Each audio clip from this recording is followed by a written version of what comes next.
All right, family, the 1800s, when we talk about the racists in the country, Democratic Party, especially the Southern Democrats, founders of the KKK. Fast forward, Jim Crow, Southern Democrats. That's right, opposing civil rights, standing up for Jim Crow. Then you get to the 60s. Yeah, a lot of Republicans. People like William F. Buckley. They were supportive of civil rights, but then all of a sudden, Barry Goldwater wrote a book that changed everything. He opposed the 1964 Civil Rights Act, and all of a sudden, the Republican Party began to not just shift right, but also began to fully embrace racist. You look at the Southern strategy. A lot of white people were upset that Democrats chose to embrace civil rights, which meant embracing black people. And so really ever since the 1964 election, you've seen significant shift. Ever since then, you have not seen a Democrat win a majority of the white vote. White folks align with Republicans. Now, that's not to say that all white folks are racist. But see, remember when I talk about racism, y'all, I always say that the problem when we talk about racism, we go, somebody's racist, somebody's not racist. But the real issue is all the stuff that's in between the two. That's really what it speaks to. When I wrote my book, White Fear, how the browning of America is making white folks lose their minds. Why did I pick this photo? I picked this photo because this is from January 6th. This is a white man who's standing there with his arms outstretched. And really, I saw the photo, and what he was saying was, all of this is ours. Because you got to remember, they were angry. Trump was angry with how black folks voted in Atlanta. Remember, he kept talking about Fulton County, Atlanta, Philadelphia, black, Detroit, black, Milwaukee, black. He did a partial recount in Wisconsin. Where? Milwaukee. Black people. You might remember that the head of the Michigan Republican Party said, let's count all the votes in Michigan except Detroit. I wonder why. So what are you now seeing? You've seen the Republican Party stand with Confederates. Who defends the monuments? The very people, Republican Party, radical Republicans behind the 13th, 14th, 15th Amendment. Who are the folks who now are defending the racist monuments? Republicans. Who's bringing them back? Pete Hegseth, Trump, Republicans. So now what we're really seeing, when you look at the racist attacks, Charlie Kirk, Republicans loved him. Now they claim, oh, no, Charlie was never racist. Charlie never did such things. Charlie was about truth. No, he was saying some racist shit. Then you have the guy who couldn't stand Charlie Kirk, who has a group called them the Groypers. Oh, Nick Fuentes. Oh, my goodness. So many young white boys love them some Nick Fuentes. What have we now seen the past month? Oh, my God, we have seen New York Times do a huge story on Nick Fuentes and what he's trying to do. We've seen Tucker Carlson sit down, and because of Tucker Carlson's interview, you had the head of the Heritage Foundation, the folks behind Project 2025, say, well, we should be running folks off. That's now set off a whole chain of folks resigning, quitting, being pissed off with Kevin Roberts, who leads the Heritage Foundation, say, how dare we sit here and stand with open anti-Semitic racists?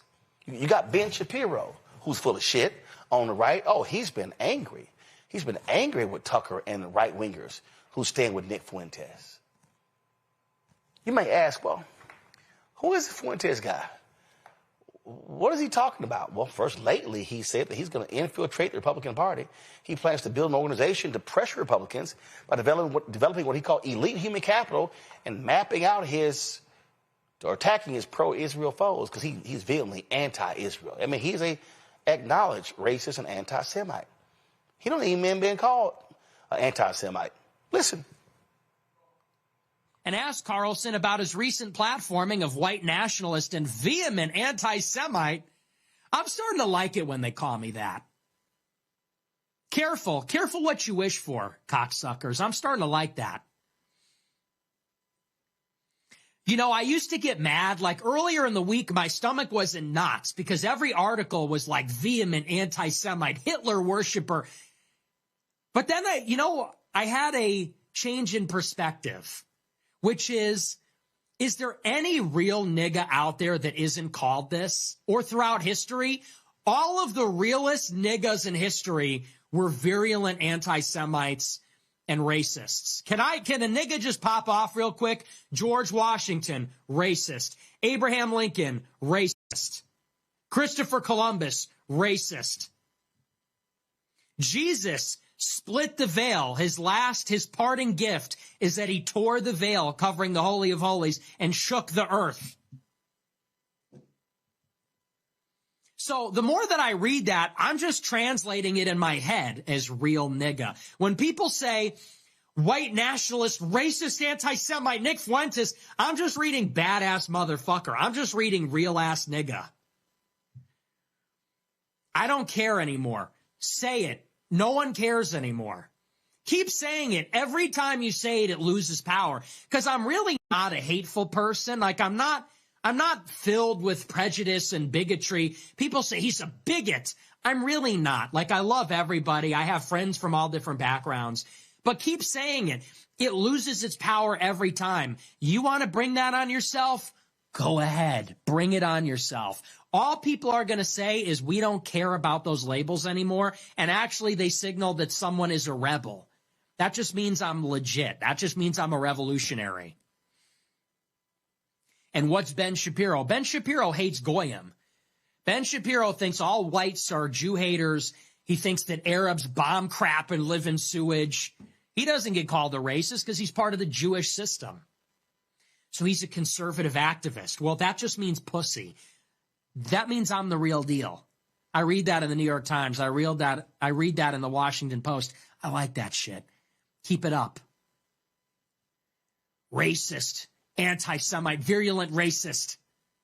I saw it from my friend Clyde in the New York Times. Clyde McCready said, the rise of Nick Fuentes, the 27-year-old white nationalist and his young racist anti-Semitic Groyper movement. There's something else he wrote about me, too. He said I'm an avowedly racist anti-Semite. I just read that and I'm like, based?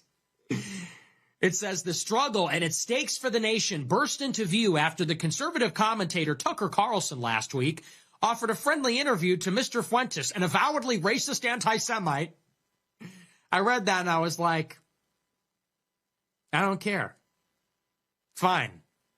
You know who else was an avowed anti-Semite? Mel Gibson, Michael Jackson, Kanye West, Richard Nixon. I just got my ticket punched. I'm in the real ass nigga club. Stalin, Wagner, Henry Ford, Charles Lindbergh. Yeah, welcome to the club. Now, this is what Nick had to say about this new generation. I'm a new generation of white person. I'm not living around blacks. Sorry. You know, I want white kids, and I don't want my white kids bringing home black people to marry. It's racial for me. And call me racist. Oh, very Christian of you. I don't give a fuck.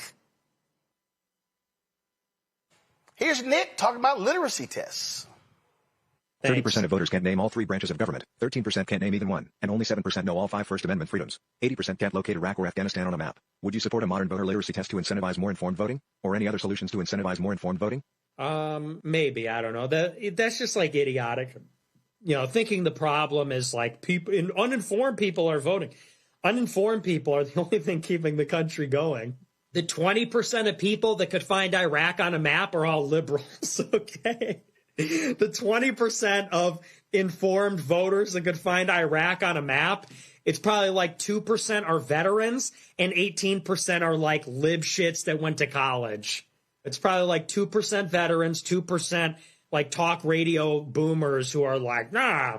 And then the other 16% are liberals that went to college. So no. If we had I'll be the first to say, if we had a voter literacy test, Democrat landslide imminent. And it would disqualify all blacks. It would disqualify 80% of Hispanics. But you know who would be voting? College-educated whites and Asians, and they're all liberal. So no, that's not the issue. That wouldn't solve nothing. Thrasimic has sent. Things would get worse faster. Thrasimic has sent $21. Nick has some thoughts on Jim Crow. It was better for them too, number one, but number two, who cares? Who cares? You know, enough with the Jim Crow stuff. Who cares? Oh, they had to drink out of a different water fountain. Big fucking deal. Oh no, they had to go to a different school. Their water fountain in that famous picture was worse. Who cares? Grow up, drink out of the fucking water fountain. It's water, it's the same. You know, and, you know, even if it was bad, who cares? Who cares? It's better. It's better in general. We all agree it was better for them. It's better for us. Better in general. Better for them and better for us. Well, there's a whole big dust up on the right, and Donald Trump was asked about this whole blow up and his thoughts about Nick Fuentes. To the formula, yeah. Mr. President, Tucker Carlson recently had a friendly interview with anti-Semite Nick Fuentes. Tucker Carlson. What role do you think Tucker Carlson could play in the Republican Party and the conservative movement going forward? Well, I found him to be good. I mean, he said good things about me over the years. I think he's good. We've had some good interviews. I did an interview with him. We had 300 million hits. You know that. Look, I can't tell him. Will you let me finish my statement? You are the worst. You're with Bloomberg, right? You are the worst. I don't know why they even have you. We've had some great interviews with Tucker Carlson, but you can't tell him who to interview. I mean, if he wants to interview Nick Fuentes, I don't know much about him, but if he wants to do it, get the word out. Let him, you know, people have to decide. Ultimately, people have to decide. The mayor of New York, I will say, would like to meet with us, and we'll work something out. But he would like to come to Washington and meet, and we'll work something out. We want to see everything work out well for New York. You yourself had dinner with Nick Fuentes at Mar-a-Lago a few years ago. What role should he play in the conservative movement? Well, I didn't know he was coming, and he was with, as you know, somebody, Kanye. And Kanye asked if he could have dinner, and he brought Nick. I didn't know Nick at the time. And he did. He came, and along with a few other people. He brought a few people with him. Meeting people, talking to people, like for somebody like Tucker, that's what they do. You know, people are controversial. Some are, some aren't. I'm not controversial, so I like it that way. Okay. So you notice how he said that, oh yeah, Kanye brought Nick to meet lunch, and I didn't know Nick. Well, you know him now. You know what he says. Ben Shapiro, who I think is an absolutely atrocious racist asshole, he is not being silent about criticizing Nick Fuentes. Here was Steve Bannon over the weekend, for example, praising Nick Fuentes. Again, the reason this is happening, we should point out, is because there is an attempt to glaze pretty much everybody who is on the anti-Israel, and yes, Fuentes is just an anti-Semite, anti-Semitic side, in order to shift policy priorities away from what President Trump is attempting to do. Alex Jones had a debate with Nick Fuentes and Dinesh D'Souza. And you see right there the laziness, the lack of argument, their attitude that they just own this. Fuentes takes this guy apart brick by brick. It's a full takedown. It's a full takedown because the kid shows up. He's prepped. He's ready. Not only is he on point and he's always on attack, he happens to have something called facts, and he just overwhelms Dinesh. Dinesh goes back, and it shows you this old guard who has nothing. Again, it's fascinating to watch as all these people make quasi-allies of people like Nick Fuentes. And, of course, you know Marjorie Taylor Greene. She had to have a few words to say. You're talking about lowering the rhetoric, which is important for everybody to hear from you and all of our elected officials. But there is some concern, a lot of concern among Republicans about the rise of anti-Semitic hard-right figures in your movement, especially after Tucker Carlson hosted white nationalist Nick Fuentes on his podcast, didn't question Fuentes about his vile language or views. You did speak at a conference hosted by Fuentes back in 2022. You were criticized, and you said then that you didn't know about his views. Well, Fuentes talked to Carlson about that in the interview. Listen to what he said. Well, again, with Marjorie, I was a friend of hers, and she spoke at my conference, and then the day after, she pretended like she didn't know me. She pretended like she didn't know me and lied and said I had no idea the conference I was speaking at. She knew exactly what it was. What do you say to that? Well, first of all, I defend every single person's free speech rights. I think that's incredibly important. So I don't apologize for that, and I don't believe in canceling people. And I think it's important for people like Tucker Carlson and yourself to interview everyone. I don't believe in trying to cancel someone by refusing to interview them and question them. And I did speak at his conference back in 2022. However, I don't know Nick Fuentes. He's someone I've never exchanged text messages with or phone calls. But I did speak at his conference. That was the first time I had met him that day, and that was it. But I did watch the interview. I watched the full interview with Tucker, and I admire him for interviewing many people as well as exposing a lot of powerful information. I hear what you're saying. Does on his show. I hear what you're saying about free speech. I mean, count me as guilty as a proponent of free speech. There's free speech, and then there is hate speech. And this is a man invited on a really prominent conservative show who said, even during that interview, he had a problem with, quote, organized Jewry, and he wasn't challenged on it. In the past, he has denied the Holocaust, called Adolf Hitler effing cool, talked about the fact that he thought Jim Crow was just fine, and on and on. So, again, there's free speech, and then there's just hateful language and sentiments. Well, Dana, again, I told you on this interview that I'm committed to ending the toxic politics, and I think I don't want to have anything to do with it. You should have Nick Fuentes on your show, and you could ask him questions about that. I myself am. Boy, it's so hard for them to actually condemn the hate, isn't it? So let's take Kevin Roberts. He leads the Heritage Foundation. So he has been under a lot of pressure because there are so many other Republicans. They're calling them elite Republicans, old school Republicans who have been upset. A number of people have resigned from the Heritage Foundation, including close aides of his, because of his defense of Tucker Carlson reaching out and interviewing Nick Fuentes.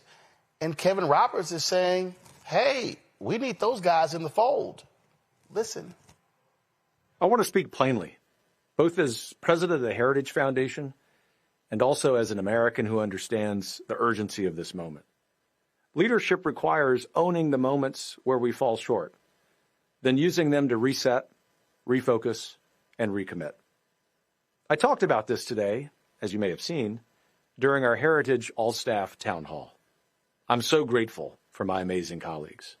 My use of the phrase venomous coalition was a terrible choice of words. It caused justified concern, especially among friends and allies who know how seriously Heritage has fought and continues to fight against the rise of anti-Semitism. Everyone has the responsibility to speak up against the scourge of anti-Semitism, no matter the messenger. Heritage and I will do so, even when my friend Tucker Carlson needs challenging. My Heritage colleagues know, as do you, the work ahead is too important. Our conservative movement must be willing to wrestle with hard conversations, not avoid them. Last night's election results demonstrate this. The need of this moment is clear.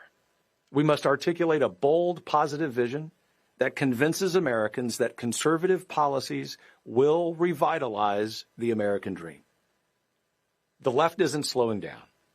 If we want to win, truly win, We must grow stronger in every way. Here is what we are focused on moving forward. Standing for strong families, because no society survives without them. Advocating for the dignity of work and free enterprise, because it's how people build meaning and sustain freedom.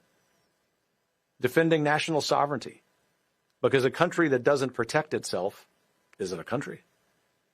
And restoring citizenship as a sacred trust, rooted in virtue, liberty, and faith.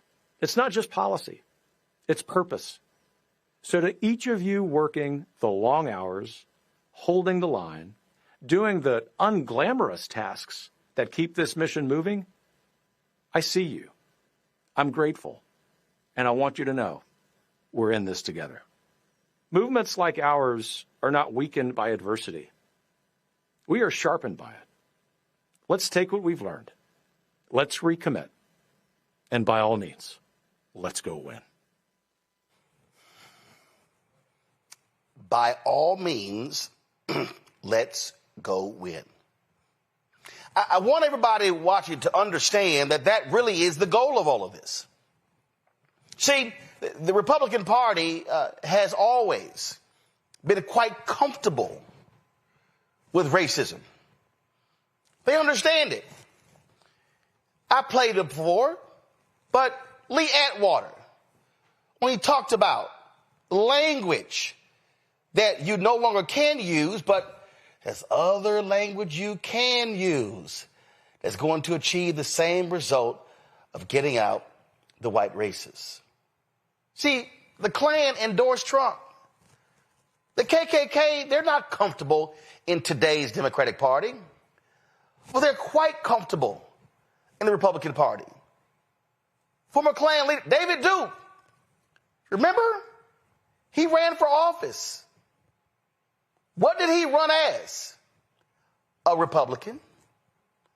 When you look at these white supremacists, these militia groups, you look at the Proud Boys, the Oath Keepers, who do they align with? Trump, MAGA, and the Republican Party. And so what do you have here? You have this racist, Nick Fuentes, who's appealing to this whole group of young, disenfranchised white boys, angry and upset that white women and black folks, Asians, Native Americans, Latinos, they're taking our jobs. They're stealing from us the land that was once ours. We're losing.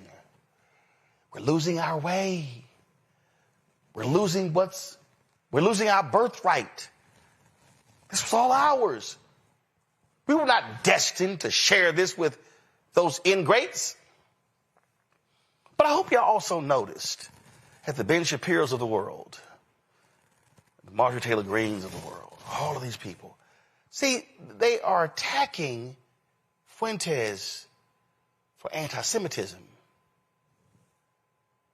They were very silent about his racism against black people. See, Kevin Roberts doesn't want to admit it, but his Project 2025 is anti-black. It is an absolute anti-black agenda. Those are facts. See, the reason he's in trouble because he criticized Vietnamese coalitions of conservatives who were attacking Tucker Carlson. And so they were like, wait, hold on. You're defending Tucker who interviewed this violent racist? Yes. And it wasn't that Tucker Carlson interviewed them. It was that Tucker Carlson literally gave him no pushback.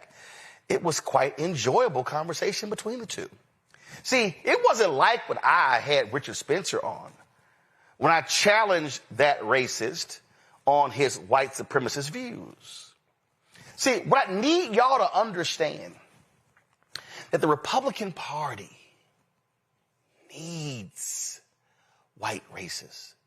The Republican Party needs this generation of young white boys, these millennials, these Gen Xers, these Gen Zs.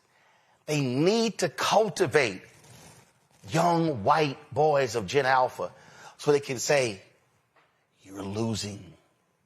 stand with us, and we're going to get your birthright back. See, y'all got to understand, this is American history. We've always seen this.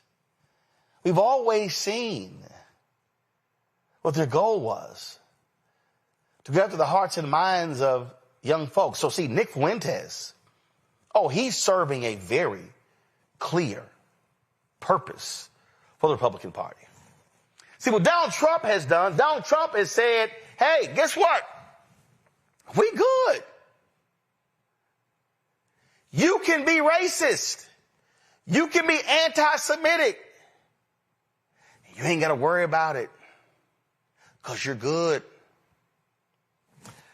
Remember that guy, Paul Ingracia? The one when those text messages, the Signal chat group was released? He said he had a Nazi streak. And remember, Trump was going to appoint him to a White House position, and they had to pull the nomination because Republicans said, no, we ain't down with it.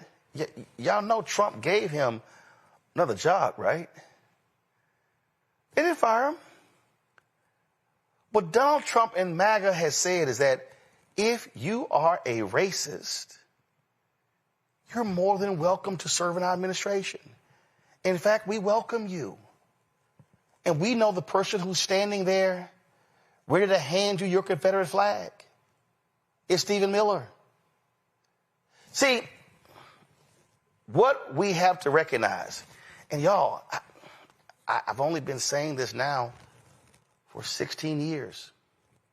I said in 2009, here we are living in the beginning stages of white minority resistance. That's literally what I said in 2009 as John Avlon and I were waiting to go on CNN. John's now in Congress. Here we stand 16 years later. That's what's going on. So the Republican Party knows that they cannot exist in the future unless they are consistently cultivating hate among white voters. And so then I can cultivate hate among these white voters, and then let me cultivate hate among these white Hispanics, and then let me cultivate hate among these minority folk who hate black folks, including self-hating black people. All of a sudden, we have a recipe to victory. Because it's about power, folks. And so there's a reason why Marjorie Taylor Greene won't condemn Fuentes. Because Marjorie Taylor Greene needs his followers to vote for her. And every Republican, they know exactly what they need. They need them voting. So don't think for a second the Republican Party is going to distance themselves from Nick Fuentes. Oh, no, absolutely not. Oh, trust me. And see, Fuentes is not so focused on the accoutrements of acceptance among the party. Because what Nick Fuentes knows is that he doesn't need them to give him a speaking slot at the Republican National Convention. He doesn't need them to invite him to their gatherings. Because what he knows is, even though a lot of them may not show up at his conferences in the future, they sure as hell want his followers to vote for them. Candace, your thoughts? And what Tucker Carlson did was push him way beyond his 1 million followers. I mean, that particular clip, that particular show has been out to 20 million people. I think what's really interesting, Roland, is that Nick Fuentes has always said that he is going to create disorder, create a civil war. But really what he's doing is creating a separate party. He doesn't mean to dismantle everything. He's trying to figure out how he can infiltrate, as he said, the Republican Party. And as you said, they have no choice but to have conversations with themselves right now to figure out where he's going to fit in. Marjorie Taylor Greene may have broken from Trump and is making all of these polite appearances on CNN, but she knows, just like you said, that's her base. And this base is growing. These are mostly, 20 to 30-year-olds, all the voters up to 30, even people working on his team, almost 100% people under 30 years old who are still forming, developing, right? Some of their brains aren't even fully developed yet. These are all vulnerable people. There is more to come. They are signing up. They are lining up for Nick Fuentes. So whether you, believe in his politics or not, you have to really look at him and understand that he's making movement, and the Republicans have to pay attention because they need the votes. These younger voters are coming out and did come out in droves, and they're doing it quietly now. But once they get all of the co-signing from the Republicans, they'll be out in the open, just like we saw all the other races come out in the open that weren't showing their faces before Obama was president. We better be careful. We got to watch and wait and see exactly what's going to happen. And as you said, it's not just young white people. It's young black people, too. See, Michael, this is why I keep saying why we can't check out of elections, because we know what we are up against. And these folks, their racist views are there. These are the same people. They are pissed off. They are pissed off with immigration. Oh, you see, you got the black HUD secretary. The reason there's a housing crisis because of these illegals. Now you got these same white folks in America pissed off with immigration. Look at Paris. It's so ghetto. Well, actually, Paris is the ghetto in France, you stupid asses. But it's the ghetto, and they're angry. Look at this. All these Muslims, and they're complaining about it in Germany and Italy and all different places. But I need people to understand the role that media plays. This was a story in the New York Times earlier this month. Nick Fuentes was Charlie Kirk's bitter enemy. Now he's becoming his successor. But I want you to look at the photo here. See, you got the photo here, this James Dean-esque rebel photo here, as they sort of lay the story out talking about Nick Fuentes. And if I go back here, Michael, what you'll see is there have been 4 or 5 or 6 pieces in the New York Times. And so Nick Fuentes is sitting here going, oh, yes, y'all, please keep writing about me. You're making me more popular. You're now spreading my message. And see, that's really why people were attacking Tucker Carlson, because they said, Tucker, what you're doing is you are mainstreaming this absolute virulent racist asshole. And he's gleefully enjoying all of it. Yeah, so I have a few comments here. So Nick Fuentes is another mediocre, uneducated white boy, and it appears he at least attended college. I'm not sure if he graduated, but at least he attended college. But this is so you see the positioning that some in the Republican Party are trying to take because they don't want to condemn him, but this could also cause a fracturing in the Republican Party as well. So when we look at just some of the things that he said, right, and hitting on what you talked about with the Heritage Foundation and Project 2025, that was 45 years in the making, going back to 1980. Just so people understand, mandate for leadership, the conservative promise. And we see we see how these policies that are being put in place by the Trump administration are devastating to African Americans. If Nick Fuentes gains more prominence and continues to spew this venom, this anti-blackness, this anti-Semitism, personally, I think if there's going to be a black tidal wave where people realize, oh shit, no, we have to stop this. I think there's going to be a lot of black people who sat out of the 2024 presidential election. They hear some nonsense like this, and then they see Republicans not condemning it. It's like, yeah, Democrats are not perfect, but they're definitely not this nonsense over here. So, and when we look at you, so you talked about your book, White Fear, and I encourage people to look at the piece from the Atlantic magazine from 2017, looking at the 2016 presidential election. And they said that non-college educated white people did not vote for Trump because of economic issues. They said it was because of cultural anxiety. It was the fear of the browning of America and the fear that by the year 2043, white people would no longer be the majority population in this country. And and there was a fear of what would happen to white people when they are a minority in this country. Then when the 2020 census came out, it said that white people were 57% of the population. That was the first time the percentage of white people in this country dropped below 60% since 1790. Okay?